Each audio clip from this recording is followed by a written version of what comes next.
You're watching Action News Now. Storm Tracker weather. Coverage you can count on. Welcome back, Patrick. I know we're nearing the end of June and it's going to officially be our first full week of summer. What's our forecast looking like? Well, we are inching our way closer to where we're supposed to be for this time of year, but it's going to take a couple of days to get there.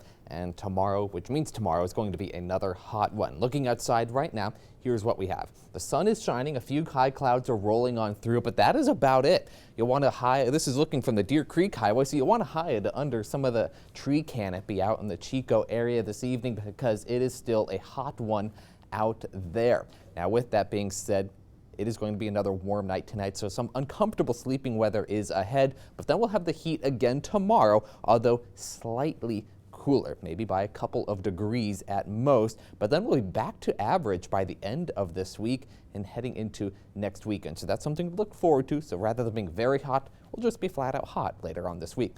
Looking at the futurecast for this evening, right now we see just a pretty sunny sky out there. That's basically what we're going to be dealing with as we head throughout the evening into tomorrow morning. The sun will be sticking around, or at least when it comes up tomorrow, and you'll need your sunglasses as you walk out the door. But as we progress throughout the day, pretty much the same thing. You'll need your sunglasses as we head into the evening hours and even Tuesday morning as we start the day on Tuesday. But we start to see some changes, especially off to the coast. The clouds switch direction in terms of their movement. So rather than coming from the south, they're coming from the north, and that is a sign of the changes that will be taking place over the next couple of days.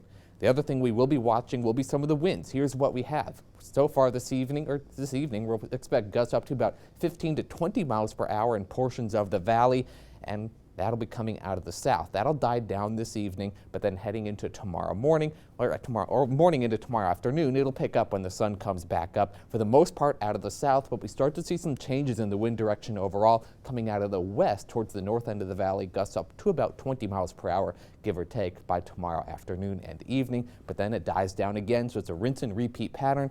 And then Tuesday, things return with some winds, though, coming out of the north. So by 8:30 in the evening, we'll start to see that picking up again and then dying down for Wednesday morning into Wednesday afternoon. But temperatures around the region, here's what we have. We'll have another hot one on Monday out towards the coastal ranges. That's what we have, mid 90s to upper 90s for a good chunk of the area. Out towards the Sierra Cascades, mid and upper 80s, or low 80s, I should say, to some upper 80s, even some low 90s possible depending on your elevation, but it's still a hot one out there for this time of year.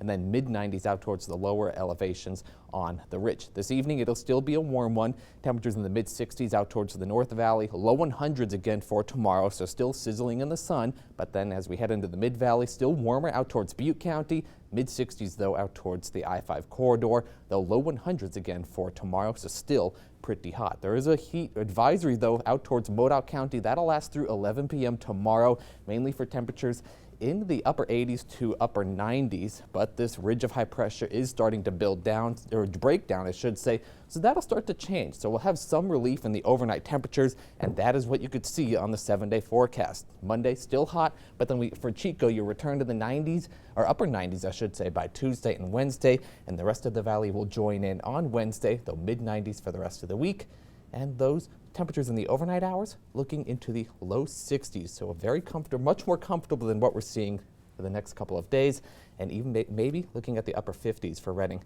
by the end of next weekend, or middle of next weekend for the overnight lows. So that's something to get excited about, get some relief at least overnight. So we're not going to be hot, just hot. Just hot.